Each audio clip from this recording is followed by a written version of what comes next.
So Tom Davis, CSCU, what types of conversations are you having with attendees here about payment issues?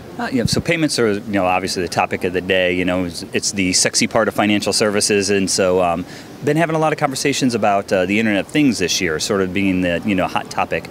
And certainly security is a big part of the Internet of Things, but how do you get into it? Can you stay out of it? How do you get your payment products in it? That kind of stuff. So it's a good thing. Obviously the nice part about the Internet of Things is most of them are riding our rails, just like Apple Pay and Samsung Pay and Android Pay did. And so it's a good thing for the credit unions in the fact that it's not like they have to fire up another payment product and things like that. It's somewhat passive in the way that you get enrolled in these Internet of Things. But the thing that's a little bit scary about it is how do you manage and secure your payment products in the Internet of Things? And it's a little bit different game than what we've been dealing with before. No new doors or windows, if you will. That's one of the things we've been talking about, as far as do Internet of Things bring a new security risk that we've never really dealt with before? The answer is probably no. I would say really what it is just the proliferation of it brings a lot more of these doors and windows.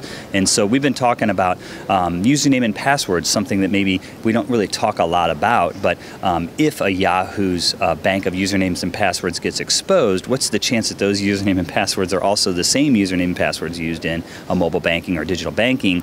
And so how do you protect yourself from this? It's a little bit, seems like a different risk, but that's been around for a long, long time. So Internet of Things is one of the things we're talking a lot about. Still EMV and some of the challenges with that. Debit obviously is still spinning up quite a bit, and how we deal with fallback fraud and this migration of fraud to card not present space, which then sort of dovetails back into that Internet of Things conversation. So that's the kind of stuff we're talking about, it seems, this year. So, yeah. Any certain regulatory issues that are having to deal with in the payment space?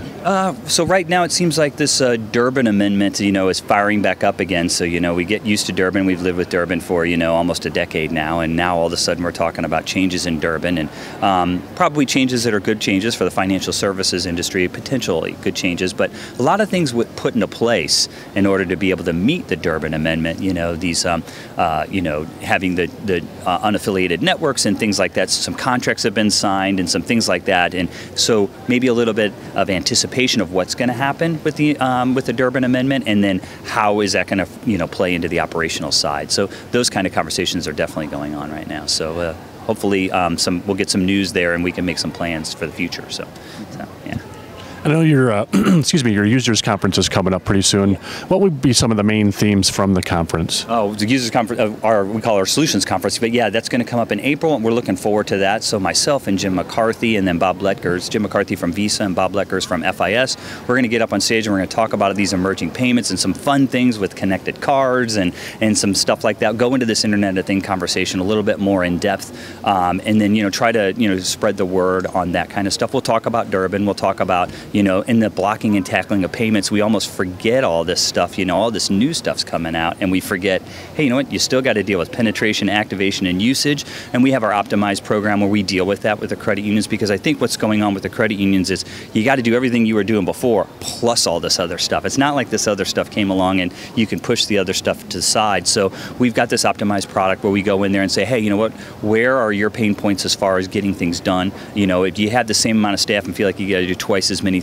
So we'll talk through those things and how to do the blocking and tackling, maybe even offload some of that to us where we can help you and do that for you so you can do the other things that need to be done. So it's going to be a good conference. Looking forward to it down in Orlando. So.